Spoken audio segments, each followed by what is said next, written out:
すべての存在は滅びるようにデザインされている。生と死を繰り返す螺旋に私たちは囚われ続けている。これは呪いか、それとも罰か。不可解なパズルを渡した神にいつか私たちは弓を引くのだろうか。Est-ce un hasard si les 3 œuvres japonaises m'ayant le plus touché dans la décennie se retrouvent finalement à proposer un discours philosophique et une vision du monde très semblable? En lisant le chapitre 137 de l'Attaque des Titans, on ne peut qu'être frappé par cette évidence que le manga d'Hajime Isayama partage de nombreuses similitudes avec Dark Souls d'Hidekata Miyazaki et surtout Nier Automata de Taro Yoko. Ce point de convergence, il se fait dans cette vision du monde, dans cet appel aux joueurs ou aux lecteurs à dépasser la logique d'un monde qui n'a pas de sens, à refuser cette angoisse et cette peur qui peut l'étreindre quand il porte les yeux sur notre propre monde. Quel sens a ce monde? Quelle place puis-je avoir dedans? Ai-je un destin, ou bien ne suis-je qu'un amas d'atomes obéissant à des lois physico-chimiques, obéissant à un programme dicté par la nécessité? Dark Souls, Automata et Shingeki no Kyojin dépeignent tous les trois un monde régi par un cycle absurde, obéissant à des nécessités qui s'imposent de manière impérieuse à ceux qui l'habitent. Rallumer la première flamme dans Dark Souls pour permettre l'avènement d'un nouveau cycle. Faire la guerre aux machines pour les androïdes de Yora afin de donner un sens à l'existence des premières. Se multiplier et haïr dans l'Attaque des Titans. Ces trois mondes sont tous les trois régis par une logique cyclique et absurde, une cage de fer qui enferme les personnages dans un rôle trop étroit pour eux. Il serait facile pour ceux qui les traversent de se laisser submerger par le nihilisme de ces mondes, de tout jeter à terre et de dire « cela ne vaut pas la peine, à quoi bon ?» La passivité mortifère est le rejet de la vie. Voilà le danger et la tentation. Rallumer la première flamme parce qu'on nous demande de le faire. Détruire ce monde pour épancher notre colère. Le laisser brûler parce qu'à quoi bon? Le monde est absurde. C'est comme ça. Ne ferait-on pas mieux de renoncer, de se laisser porter par les courants ou bien de se laisser mourir? La leçon du chapitre 137 est finalement la même réponse à laquelle la morte flamme peut parvenir à la fin de Dark Souls 3, les androïdes d'Automata. La lutte. La lutte contre ce désespoir du rien, contre cette expérience de l'absurde qui manque de nous submerger. Assumer l'absurde, le faire sien et devenir créateur. Ne plus subir le monde, en faire partie, produire, créer et inventer. Voilà le lot de celui qui accède à la lucidité du monde et à sa condition. Comme un fil tiré à travers deux œuvres, la voix de Yui Ishikawa résonne dans les deux. Mikasa et To Be, au-delà de la barrière des œuvres, expriment cette même idée. Le monde est cruel. Ce n'est qu'une spirale de vie et de mort dans laquelle nous sommes piégés. Est-ce une malédiction? Peut-être. Peut-être pourrons-nous rencontrer le Dieu qui a béni ce monde. Et enfin, le tuer.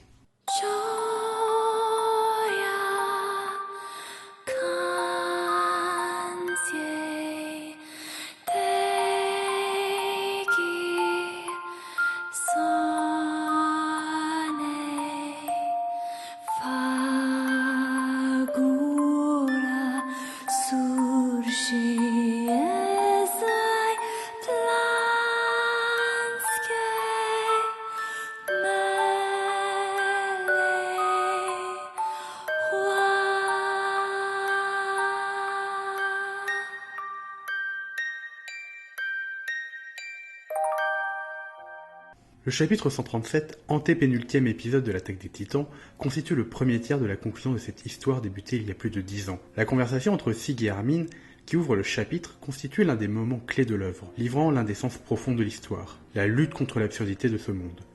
Sig, enfermé dans une éternité dans le chemin, n'a eu d'autre possibilité que de penser. Il arrive à la conclusion suivante. À quoi bon? À quoi bon se battre? À quoi bon vivre? Que peut faire la volonté humaine contre l'implacable essence du vital? Croître et se multiplier. Sig présente ici un discours vitaliste, autrement dit, un discours où la vie n'est pas simplement la résultante de processus physico-chimiques, mais une puissance à part entière, traversée par ses propres dynamiques et conduite par des mécanismes qui lui sont propres. La vie est cette force qui guide chaque vivant vers sa finalité, se reproduire. Elle est cette force qui pousse chaque vivant à engendrer afin d'être perpétué de génération en génération. Chaque espèce, chaque évolution constitue autant de tentatives de la vie pour accroître sa force et se perpétuer. À l'opposé de l'immobilisme de l'inorganique, elle oppose un mouvement constant et perpétuel où chaque être participe à ce grand projet sans finalité. Perpétuer la vie, s'adapter, se développer, s'étendre, se multiplier. Voici ce qui guide chaque être organique par son appartenance à cette force impérieuse qu'est la vie. Elle n'a ni finalité, ni but, excepté de se perpétuer elle-même. Jetée dans le monde comme un élan vital inarrêtable, se propageant dans tous les sens, elle est par essence un cycle sans fin de destruction et de régénération, un cycle sans fin de vie et de mort. La vie est par essence absurde. Cette vision de la vie que nous donne Sigg est non sans rappeler la philosophie d'Arthur Schopenhauer, un philosophe allemand du XIXe siècle que certains rapprochent du romantisme allemand.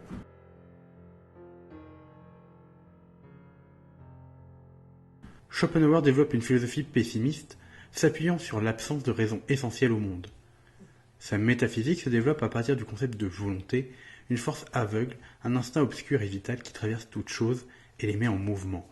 La volonté, en tant qu'essence du monde, prend la forme de la vie chez les êtres organiques. Elle est cette force poussant à la multiplication, cette pulsion silencieuse et sans raison, poussant chaque être à se reproduire. L'amour et la peur ne sont que des ruses de la volonté, l'amour poussant les êtres intelligents comme les hommes à se reproduire derrière l'illusion romantique. La crainte de la mort n'est autre que la manifestation de la vie qui pousse chaque être à se préserver. Non au nom de lui-même, mais au nom de cette pulsion vitale. Sigg, dans ce chapitre, fait écho à Schopenhauer et en déduit une conclusion pessimiste. Ce monde est absurde. Il est caractérisé par une absence de raison. Le sens, la vision d'une rationalité cosmique, le destin, l'amour, ne sont que des illusions pour masquer la terrible réalité. Sigg, perdu dans le chemin, ce monde sans mort et sans vie, hors du temps, ne peut que s'incliner devant la vanité de l'homme et l'absurdité de l'existence. Armin, lui, ne veut pas renoncer. Ses amis se battent à l'extérieur, sur la carcasse d'os monstrueuse qui s'apprête à finir sa sinistre tâche. Sigg, doucement, pose la question. En quoi la défaite serait un mal? La mort est la conclusion de toute vie. Cette dernière continuera quoi qu'il arrive. Alors à quoi bon? Le grand terrassement est l'affreuse conclusion de deux cycles. Celui de la vie et celui de la haine. Haine engendrée par la peur de la mort.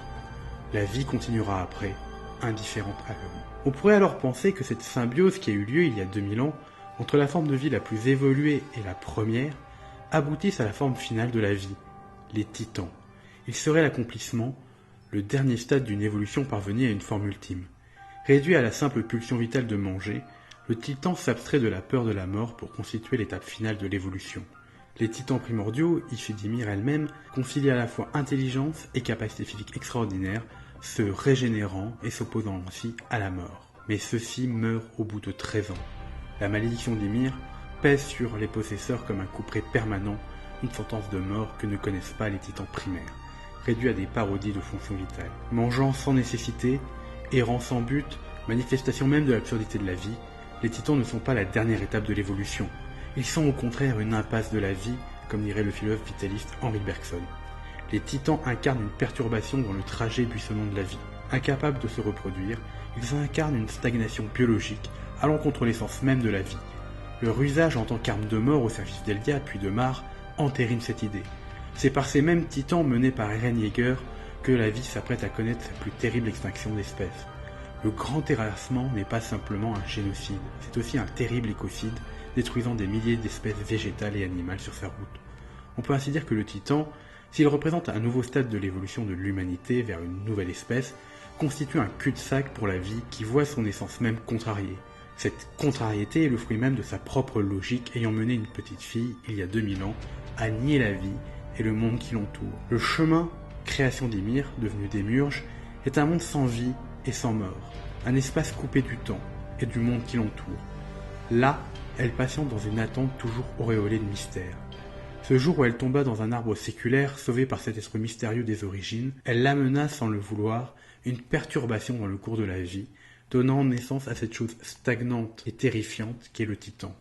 Sans but, sans dynamique, sans projet, le titan, de manifestation de l'aliénation des hommes, devient stagnation de l'essence de la vie, une manifestation de la mort.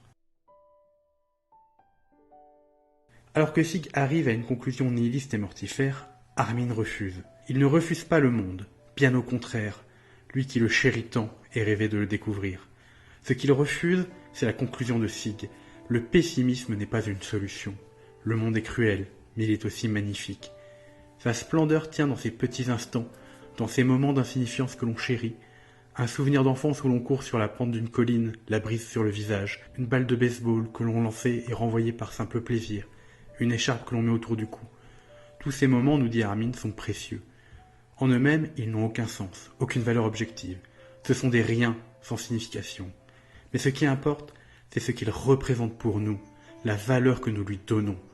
L'homme ne peut nier l'absurdité du monde. Armin, lui, décide de l'accepter. Mais il se souvient de cet après-midi il y a des années. Cette chose est inutile, et pourtant elle a une valeur inestimable. À travers la discussion entre Sig et Armin, c'est comme si le débat entre Schopenhauer et Nietzsche, son disciple, se rejouait. L'auteur d'Ainsi parlait Zarathustra fut au début fasciné par les thèses de celui qu'il considérait comme son maître à penser. Mais peu à peu, il se détache de lui et de son pessimisme. Le nihilisme n'est pas une fatalité. C'est au contraire une chance. L'homme ne doit pas renoncer ni tomber dans les fictions des arrière-mondes proposées par la religion ou la philosophie. Il doit faire sienne l'absurdité du monde et devenir créateur. Il doit se faire surhomme et accepter la condition d'être créateur plongé dans un monde qui lui refuse le sens. Le monde n'existe que comme représentation. Comme le disait si bien Kruger, il n'y a pas de vérité en ce monde. Il n'y a que des points de vue, des perspectives, des regards qui se confrontent et se partagent. La référence de ces deux auteurs, connus pour leur perspectivisme, est soulignée par la double identité de la feuille et de la balle de baseball. Que tient Armin ? D'une case à une autre, cette chose change. Elle est une feuille pour Armin, lui rappelant ce doux après-midi où il courait avec ses amis. Pour Sig, elle est une balle de baseball, lui rappelant ses moments d'insouciance avec Xaver. La balle et la feuille existent pour l'un et pour l'autre, mais toutes les deux n'existent pas objectivement. Tout est affaire de regard, les deux prenant conscience de leur pouvoir de création. Ce qui importe, c'est ma représentation des choses, la valeur et le sens que je lui donne. Cependant, il reste une question. Adoptant une position nietzschéenne, Armin assume le monde tel qu'il est. Plutôt que de renoncer, il choisit de continuer. Il décide de faire avec l'absurdité de ce monde. Il rappelle en cela la position de Nietzsche. Ce dernier, à travers son œuvre, va proposer de définir ce fameux nihilisme. C'est le rien, l'absence de valeur et de sens. C'est l'état du monde quand on le débarrasse des oripeaux de la métaphysique et de la religion. Dieu, le bien, le mal, tout n'est que mythe et invention à partir desquels nous bâtissons des arrière-mondes métaphysiques plus attrayants, plus parfaits que celui dans lequel nous habitons. À partir d'eux, nous accédons à des valeurs clés en main que nous superposons sur le monde. Pas besoin de trouver du sens, celui-ci est déjà donné. Mais Dieu est mort, crie Nietzsche. Cette affirmation, c'est le triomphe du nihilisme, c'est l'abandon de la métaphysique, de valeur, du sens que l'on croyait inscrit comme une vérité certaine dans le monde. Mais le philosophe allemand nous met en garde. Le nihilisme peut se manifester sous deux formes. Un nihilisme passif, négatif, réactif, et un nihilisme actif, positif. Le danger est de prendre le chemin du nihilisme passif, qui n'est qu'un renoncement à tout, aux valeurs, aux actes et à la vie. Le nihilisme passif est le nihilisme de celui qui met fin à sa vie devant son inutilité, son insignifiance, à la manière de Sig. Il est le nihilisme de celui qui, contemplant le spectacle du monde, déclare « Tout ceci n'a aucun sens, tout ceci est vain ». Il se contente d'être le spectateur désabusé du monde. Il est aussi ce nihilisme réactif, mortifère, qui prône des valeurs creuses, qui vient soulager notre bonne conscience en nous offrant de nouvelles significations auxquelles adhérer. Mais elles sont elles aussi du côté de la mort. La religion pour Nietzsche en fait partie. Mais de l'autre côté, il y a un nihilisme actif, qui est le véritable nihilisme que Nietzsche défend, un nihilisme créateur du côté de la vie. Ce nihilisme, mettant fin à toutes les valeurs, mythes et sens fictifs, fait table rase d'un monde vidé de son sens que nous devons reconstruire. Si rien n'a de sens en soi, c'est à nous de donner du sens, d'inventer des valeurs. Chaque individu possède en lui ce pouvoir créateur qu'il doit revendiquer et abandonner l'attitude d'esclave qui consiste à obéir et se soumettre à l'autorité, à la majorité et aux fictions métaphysiques. L'existence n'a pas de sens. Il faut lui en donner un. C'est la première piste qui nous permet de comprendre la réponse d'Armin. Si rien n'a de sens en soi, cela a un sens pour nous. Des souvenirs fugaces auxquels je tiens, des amis que je souhaite protéger, un monde que j'ai librement choisi de défendre, voilà ce qu'il y a de la valeur pour Armin. Dans la continuité de Nietzsche, Albert Camus peut lui aussi paraître un interlocuteur privilégié. Le mythe de Sisyphe ouvre sur cette terrible affirmation. Il n'y a qu'un problème philosophique vraiment sérieux, c'est le suicide. Tout autre questionnement est pour lui secondaire. Ce sont des jeux, il faut d'abord répondre. Ce que pose Camus, c'est l'impératif propre à toute pratique philosophique de d'abord répondre à la question fondamentale de tout homme, Mon existence a-t-elle une valeur? Vaut-elle la peine d'être vécue? C'est alors qu'il faut parler de l'absurde et de notre position par rapport à lui. Tout individu qui se pose la question sera tôt ou tard confronté à cette question de l'absurde. L'absurde, c'est l'idée que rien n'a de sens ou de signification. Tout est vide, il n'y a nulle raison nulle part. Le sentiment de l'absurde peut être vertigineux. Si rien n'a de sens, à quoi bon continuer l'existence? Il y a pour Camus un impératif à questionner ce qu'est l'absurde, car le renoncement, littéral et métaphorique, nous guette. La fuite peut autant se faire dans la mort que dans le refuge dans la religion, le scientisme, le patriotisme ou la métaphysique. Dans cet impératif à répondre, Camus et Armin répondent la même chose. La vie est la seule réponse valable face à l'absurde. Mais qu'appelle-t-on l'absurde? L'absurde, ce n'est pas une qualité intrinsèque aux choses. L'absurde n'existe que dans notre esprit qui compare. Il naît du divorce, de la confrontation entre l'homme raisonnable et un monde qui lui reste hermétique. L'absurde n'est ni dans l'homme ni dans ce monde. Il est dans la confrontation entre les deux, dans le lien qui les unit. D'un côté, nous avons l'homme, animal rationnel, qui possède au plus profond de lui un désir de connaissance, un appétit de clarté. De l'autre, le monde qui se refuse à lui, qui reste hermétique dans ce qu'il est réellement. L'homme habitant naturellement le monde, il y a un impératif pour lui de le connaître, d'en saisir les fonctionnements profonds. Mais ce dernier s'oppose toujours à lui, à ses investigations. Le monde est composé par ce que Camus nomme des murs absurdes, ce que l'on pourrait aussi appeler des obstacles épistémologiques infranchissables. Le monde qui se présente à moi n'est qu'apparence. Le monde tel qu'on le pense n'est qu'une hypothèse. Alors, qu'est-ce que le monde? Il est irrationnel dans le sens où il résiste de manière irréductible à la raison humaine investigatrice. Pourquoi la vie nous pousse à nous multiplier? Pourquoi un titan dévora ma mère? Pourquoi des enfants décidèrent d'obéir et de devenir des meurtriers de masse? Pourquoi Sacha est-elle morte des mains d'une enfant? Pourquoi les hommes ne veulent-ils pas dépasser leur haine et leur peur séculière? Ne peut-on pas solder le passé? Pourquoi ne parlons-nous pas? Pourquoi nous entretuons-nous? L'une des conséquences est que devant cette incompréhension, je me sens étranger à mon propre monde. Même ce qui est quotidien, banal, peut m'apparaître comme totalement étranger. Il suffit d'être lucide, d'avoir conscience d'eux, de se poser la question pourquoi. Ce qui est familier, automatique, ne m'apparaît plus comme évident, mais comme quelque chose d'irréductible. Or, n'est-ce pas le défi que doivent relever chaque personnage de l'attaque des Titans, avec plus ou moins de réussite? Là, nous pouvons comprendre le fanatisme et le dévouement à une idée chez les individus comme Yelena, Frock ou même Rod Reiss. Yelena, pour combler son insignifiance, voit en signe un sauveur qui lui permettra de devenir quelqu'un, de faire partie de l'histoire. Frock, lui, devra affronter le traumatisme d'être le seul survivant de la charge de Shinganshina et expliquer pourquoi lui a survécu. Il s'inventera ainsi un but, une destinée devant être accomplie. Rod, lui, se réfugiera littéralement dans la religion après le massacre de sa famille. À Shinganshina, Berthold, lui, fera un tout autre choix. Car le monde est cruel et absurde. Il abandonne tout remords et obéit.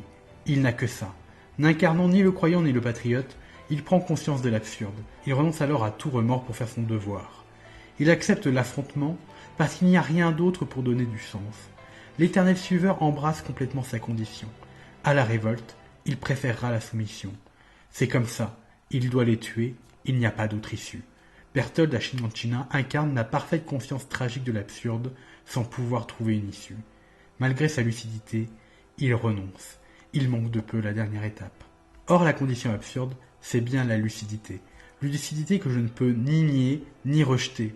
Cet appétit de connaissance, ce besoin de clarté et de cohérence, comme je ne peux nier ce chaos du monde, cette diversité multiple dont le sens profond m'échappe. L'absurde devient alors un refus au réductionnisme et à l'illusion. Un refus à la fois à la croyance, au scientisme, mais aussi à l'ignorance de la banalité du quotidien. On fait face aux contradictions que formule et perçoit la conscience lucide. L'homme redevient alors homme. La première conséquence de la lucidité doit être la révolte, le refus du renoncement face au monde. La révolte et le refus de la fuite, c'est faire face à la vie. La deuxième conséquence va être une conquête de notre liberté. La liberté n'est pas un objet théorique que l'on peut connaître. Elle est quelque chose qui s'éprouve dans la pensée et dans l'action. Pour cela, il faut renoncer à l'espoir et à l'avenir au profit du présent que l'on peut vivre. La vraie liberté est conscience de l'absurde, ce qui implique de savoir que l'on n'est absolument pas libre. Enfin, je me libère des valeurs. Je comprends que je suis le seul à pouvoir établir les valeurs par lesquelles je vais agir et les passions auxquelles je peux obéir. Ainsi, pour Camus, L'absurde doit mener à une révolte de nature métaphysique, le refus de se voir imposer un sens et une condition humaine. Seul l'individu peut donner et se créer un sens, et ainsi élaborer et choisir sa propre condition. C'est bien là tout le parcours d'Armin à la fin de cette discussion. Conscient de la condition absurde dans un monde qu'il rêve pourtant de connaître et d'arpenter, il ne renonce pas. Il l'embrasse même, car décidant lui-même de ce qui a de la valeur, c'est pourquoi il faut se battre.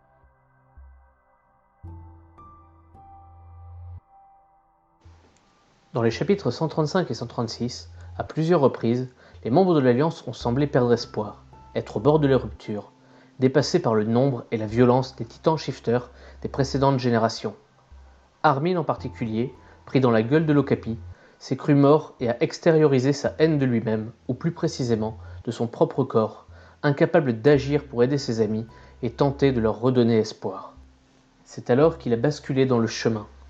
Ce dont les personnages ont fait l'expérience est ce que le sociologue allemand Max Weber appelait le désenchantement du monde, c'est-à-dire la disparition du merveilleux.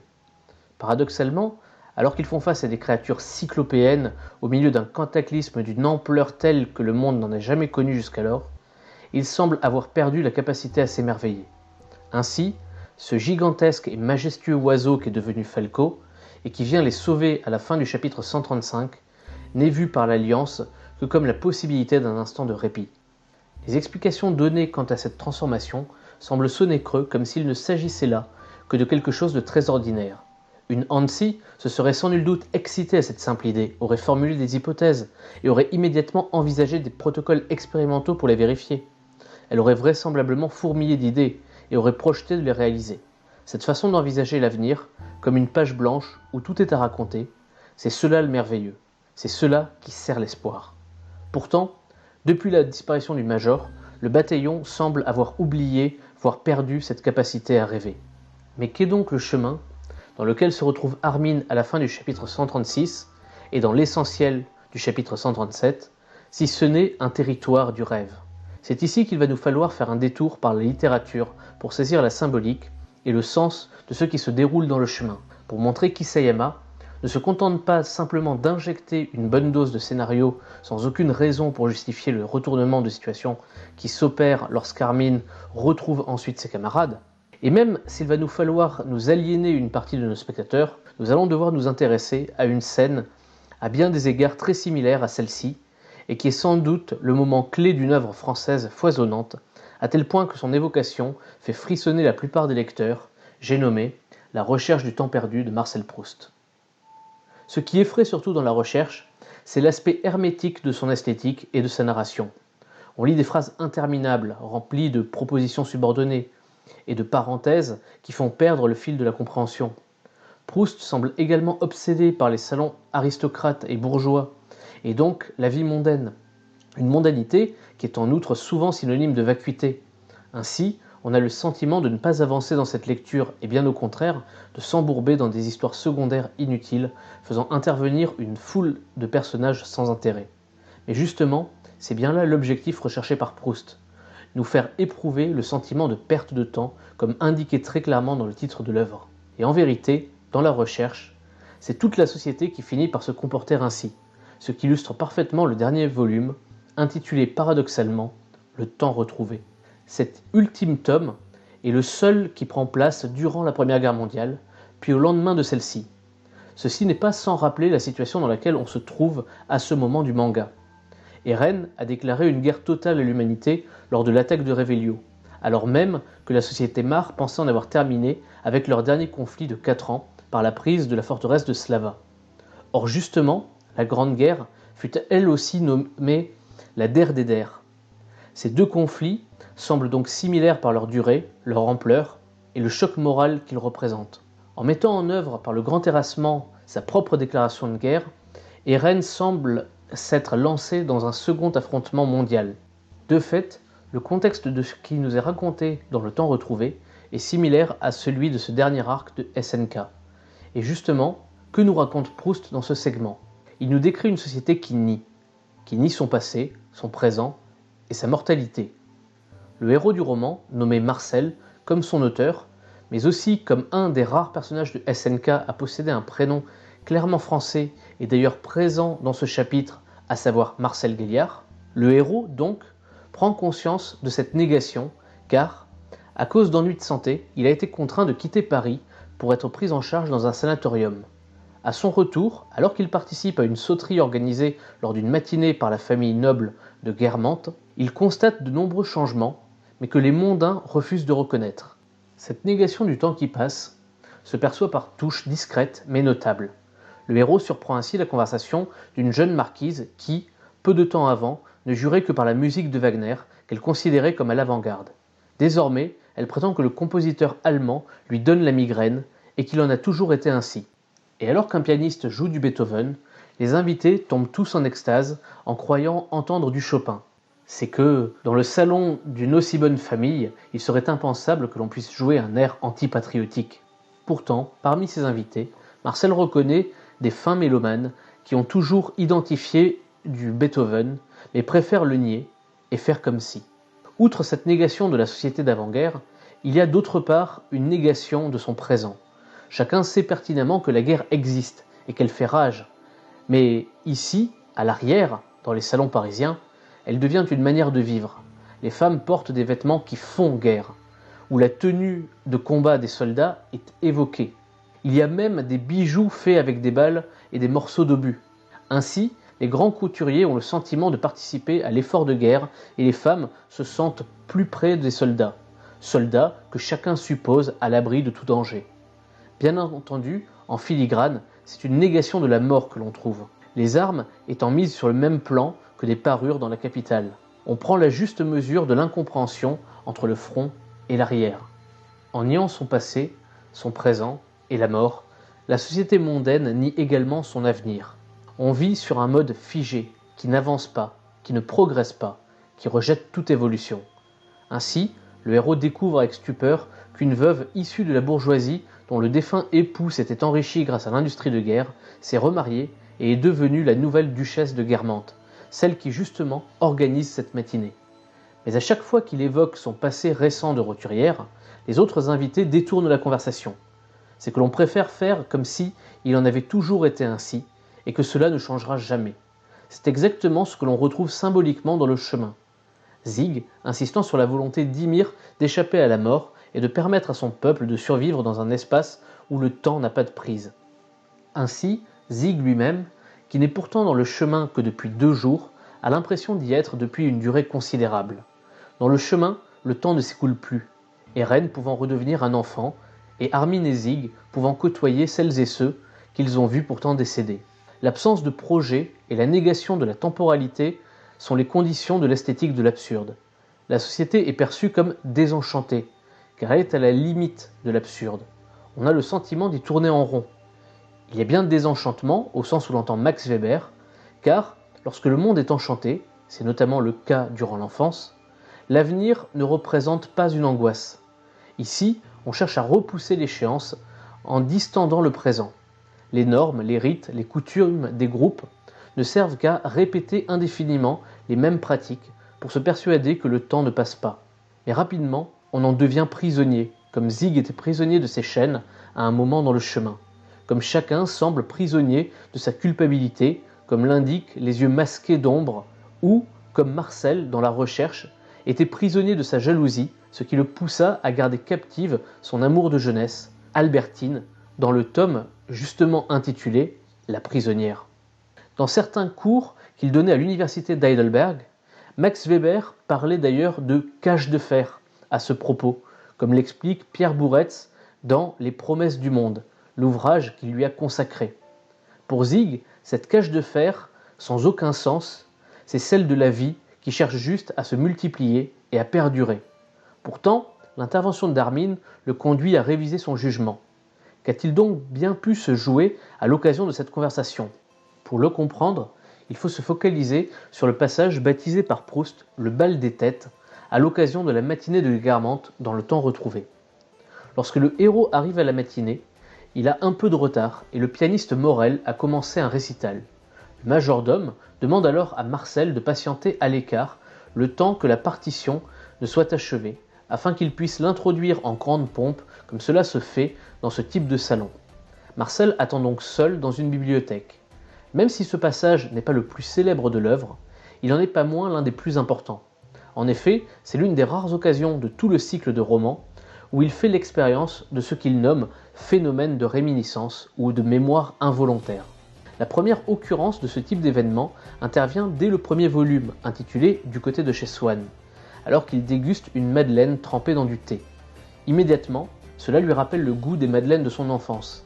L'effet décrit, cette réminiscence provoquée par la madeleine, ne vient pas d'un effort conscient à se remémorer tel ou tel souvenir qui aurait tendance à le rationaliser et à le transformer. Mais justement, cela a pour conséquence de faire renaître de façon inattendue des souvenirs oubliés relevant de la sensation. Cependant, cela reste fugace et à mesure qu'il cherche à reproduire cette expérience par d'autres bouchées, cette sensation s'estompe de plus en plus. Cela crée donc successivement un sentiment de félicité grandiose, puis de la frustration. De plus, s'il y a réminiscence, il n'y a pas encore vraiment à proprement parler mémoire, car la madeleine ne correspond qu'à un souvenir isolé. Il n'y a donc pas intégration des souvenirs entre eux. Au contraire, lorsqu'il se retrouve seul dans la bibliothèque, il enchaîne rapidement ses expériences. Ainsi, le bruit métallique d'une cuillère contre une tasse lui rappelle la cloche d'un train. La texture de la couverture d'un livre lui en évoque un autre de son enfance. Lorsqu'il marche et constate du carrelage posé irrégulièrement, il revit son séjour à Venise lorsqu'il avait buté contre des pavés, et ainsi de suite. Cette fois, il n'y a pas qu'un unique souvenir, mais un ensemble qui se recompose entre eux. Enfin, depuis le premier roman du cycle, il peut accéder à ce qui lui était jusqu'alors interdit. À cet instant, Marcel est à l'écart de tous, hors du temps. Comme des temporalités différentes se chevauchent, il y a une perte de repère. Ce n'est pas du temps retrouvé, c'est du temps nié. Et je me dois ici de mettre des guillemets, car cette expression de temps nié provient du dramaturge Samuel Beckett, qui, alors qu'il était étudiant, avait publié un essai sur Proust, avant de se lancer lui aussi dans l'écriture, ce qui nous offrit quelques-unes des pièces de théâtre les plus marquantes de la littérature de l'absurde, comme En attendant Godot ou Oh les beaux jours. Évidemment, cette séquence n'est pas sans rappeler ce qui se produit pour Armin, qui se retrouve littéralement hors du monde et accède de manière directe à une succession de souvenirs à la vue et surtout au contact avec un objet. À ce titre, on peut constater une certaine similarité entre certains de ces souvenirs et de ceux de Marcel, comme le livre ou les goûts et les odeurs associés à la madeleine pour l'un et au marché pour l'autre.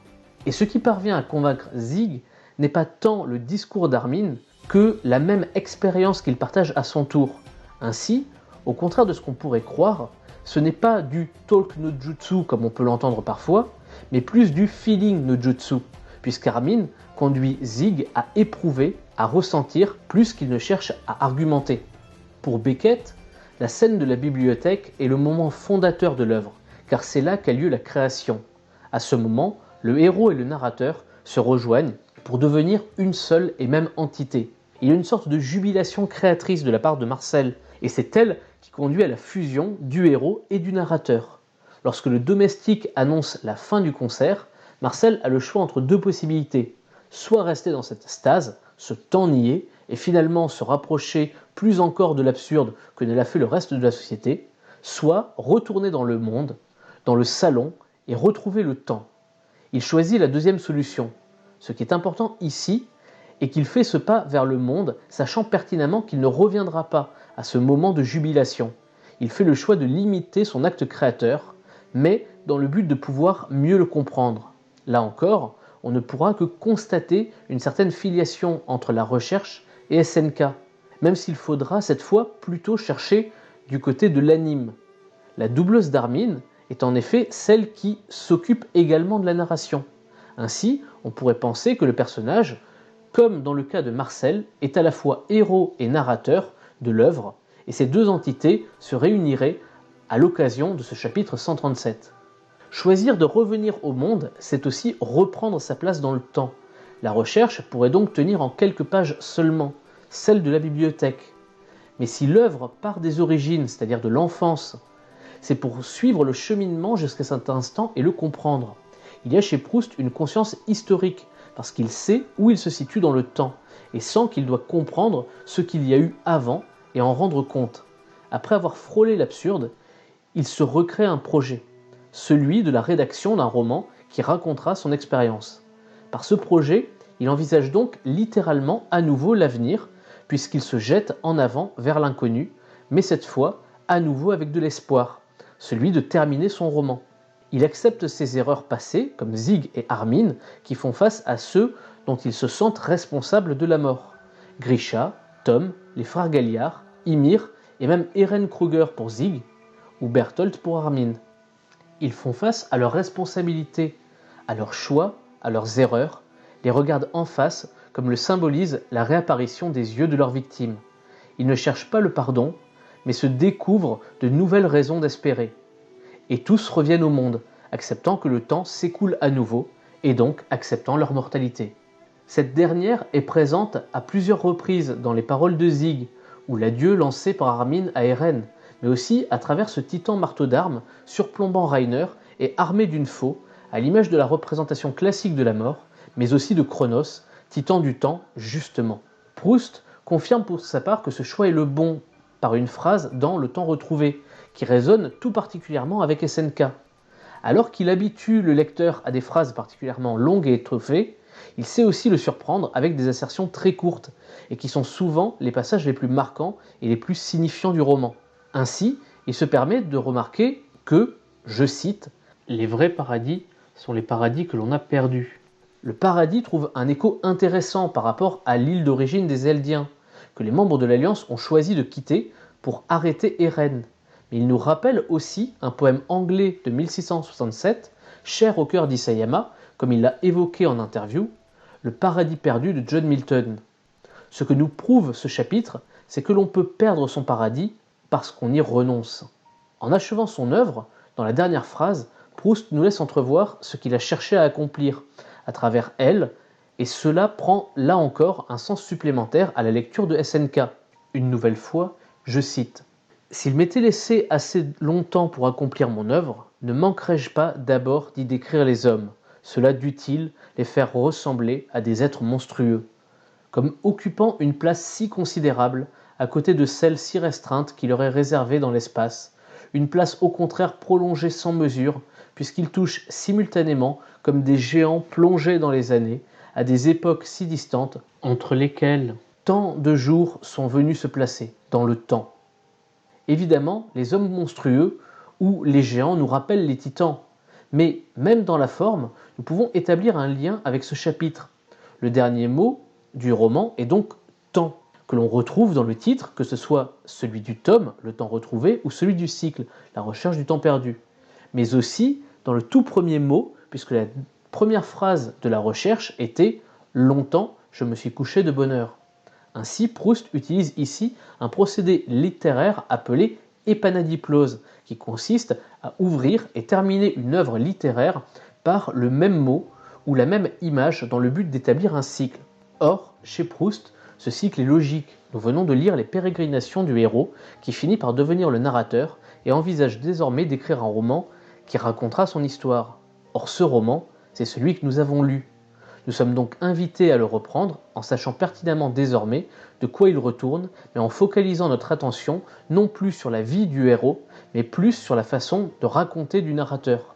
Et dans le chapitre 137, un phénomène semblable est observable. Armin évoque un souvenir qui correspond au premier chapitre, mais avec une nouvelle information, puisque nous ignorions qu'il était présent, mais en retrait. Alors qu'on arrive peu à peu vers la fin du manga, et qu'Armin choisit de reprendre le cours du récit en revenant au monde, il propose au lecteur d'entamer une nouvelle lecture, mais avec un regard neuf, car c'est là l'une des meilleures manières de combattre l'absurde, en donnant du sens et en avançant vers l'avenir, comme le fait Eren, certes, mais en prenant soin de regarder derrière nous, pour ne pas oublier les autres, en retrait, comme Armin, qui nous ont aidés à nous construire.